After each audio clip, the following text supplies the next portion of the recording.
안녕하십니까? 매일 안교 교과방송 개인 말씀 묵상에 함께 하신 우리 모든 성도님들을 진심으로 환영합니다. 성령의 교통하심이 여러분 모두에게 함께하는 하루가 되시기를 간절히 바랍니다. 기도하시겠습니다. 하늘에 계신 아버지 하나님, 말씀을 펴고 주의 성령의 역사를 간구하오니 말씀 가운데서 하나님의 사랑의 향기를 맡을 수 있도록 인도하시고 또 주님의 사랑을 우리의 가슴으로 느낄 수 있는 경험을 하게 인도하여 주옵기를 예수님의 이름으로 간절히 기도드립니다. 아멘. 하나님의 사랑은 어떤 것인가? 이번에 우리가 찾는 내용입니다. 우리가 다루는 두 번째 사건은 호세아서의 이야기입니다. 타락한 인류를 향한 하나님의 놀라운 사랑의 이야기로서 호세아서만큼이나 좋은 예는 없을 것입니다. 하나님께서 호세아 선지자에게 이런 명령을 내리시죠. 너는 가서 음란한 여자를 맞이하여 음란한 자식을 낳으라. 이 나라가 여호와를 떠나 크게 음란함이니라. 호세아 1장 2절입니다. 정말이지 이상한 명령을 하셨습니다. 마치 아브라함에게 내 독생자를 번제로 드리라고 하신 말씀만큼이나 이상한 그런 말씀입니다. 세상에 음란한 여자를 아내로 맡기를 원하는 사람이 있겠습니까? 게다가 자식까지도 음란한 자식을 낳으라고 하십니다. 하지만 이것은 이스라엘 백성들에게 기별을 주시는 하나님의 한 방법입니다. 성실한 남편인 호세아는 하나님을 상징하고 있고 음란한 아내 고멜은 영적으로 타락한 이스라엘 백성들을 상징합니다. 자식들이 음란하다고 하는 것은 그런 잘못된 신앙이 대물림하고 있는 상황을 보여주고 있는 것입니다.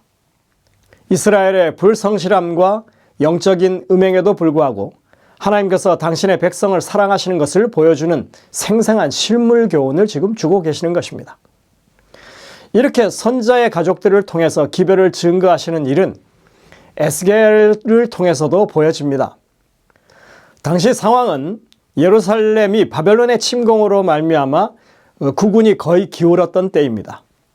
이제 마지막으로 예루살렘이 완전히 함락되고 나라가 망하는 시점에서 하나님께서는 에스겔 선지자의 아내를 죽게 하심으로 그 참담한 현실에 대한 기별을 주시고 계십니다.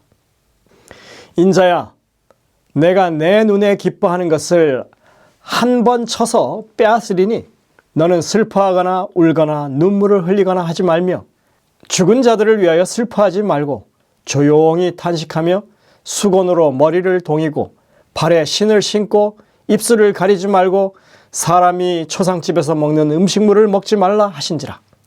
내가 아침에 백성에게 말하였더니 저녁에 내 아내가 죽었으므로 아침에 내가 받은 명령대로 행하매. 여러분들 이게 납득이 되는 기별입니까?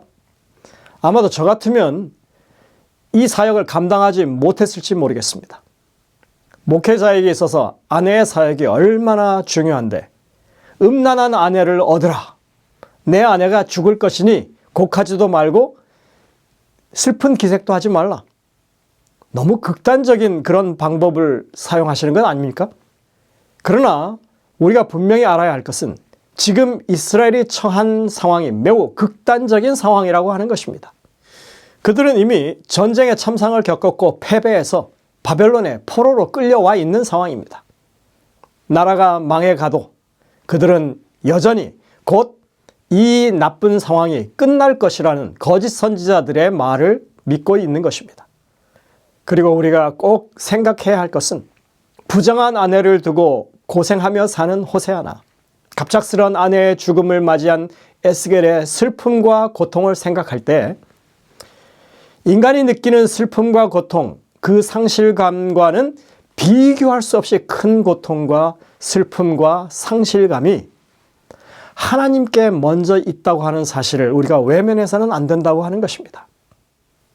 하나님이 그 자식의 가정이 파탄이 나고 그 구성원들이 죽어가는 모습을 보고 가만히 있을 수가 있겠습니까? 불행한 시대의 선지자로서 기별을 전한다고 하는 일은 정말 상상할 수 없을 정도로 어렵고 힘든 일이라고 생각이 됩니다. 하나님은 언제나 이스라엘에게 진실하셨고 그리고 성실하셨습니다. 그럼에도 그들은 거듭거듭 반복해서 우상을 숭배하고 언약을 배반해 왔습니다.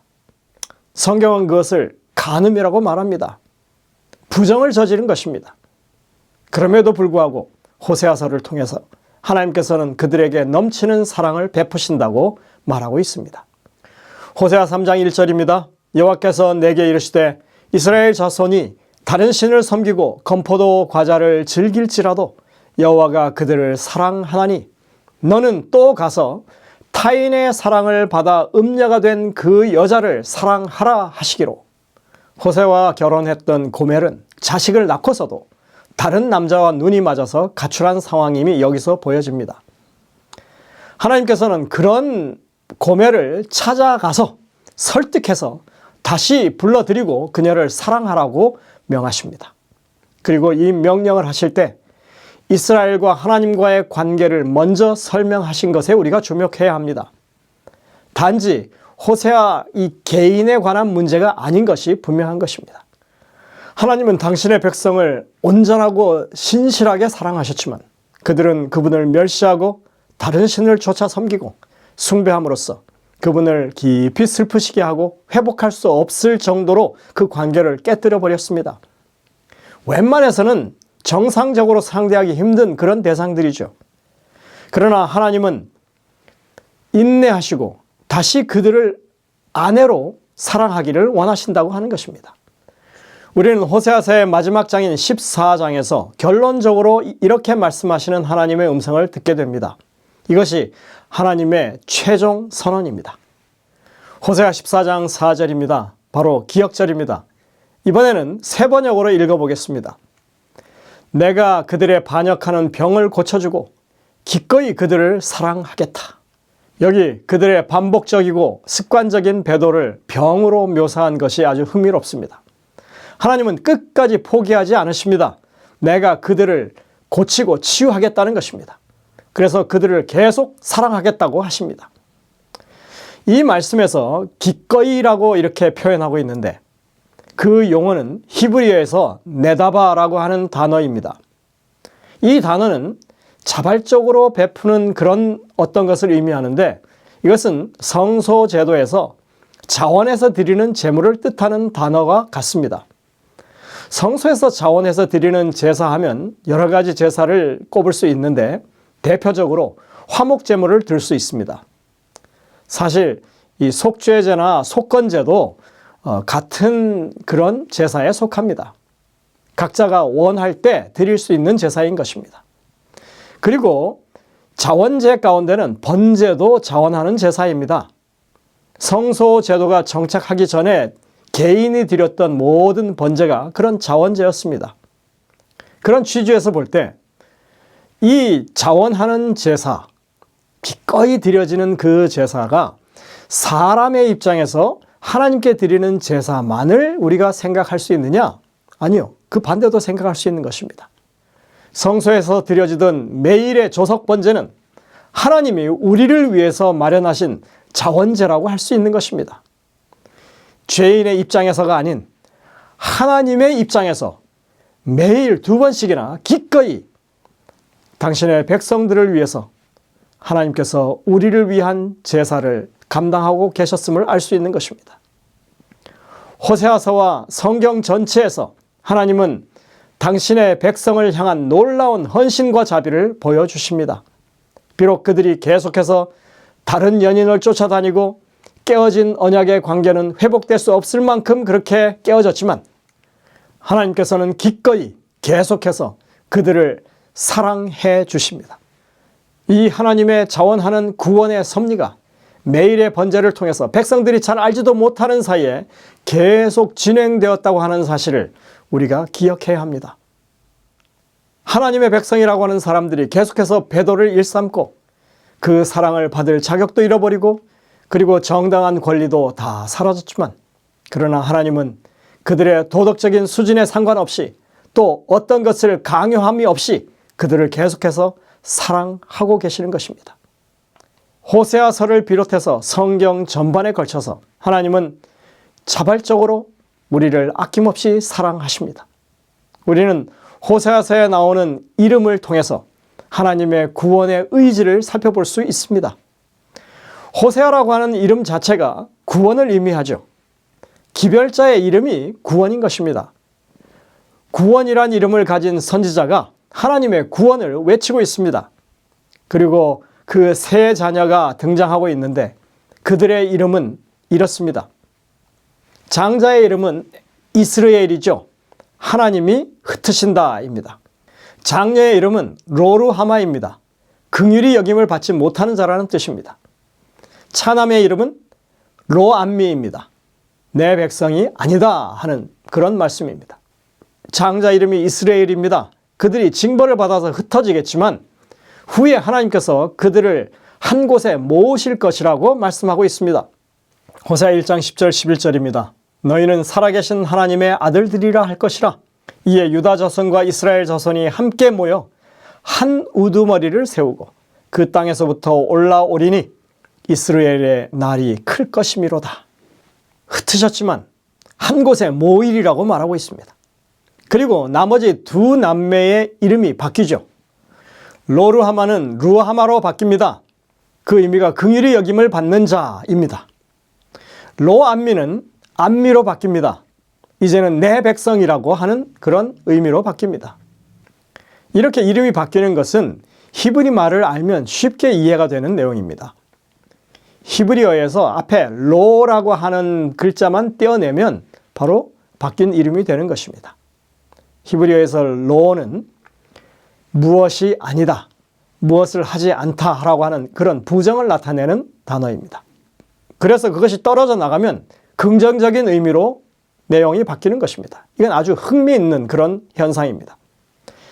여러분들 10계명 중에서 8계명이 이 로로 시작합니다. 뭐 하지 말라 하는 그런 단어로 이 로로 시작합니다. 넷째 안식일 계명과 다섯째 부모 공경의 계명을 제외한 모든 계명에 뭐 하지 말라는 의미로 로로 시작하고 있는 것입니다.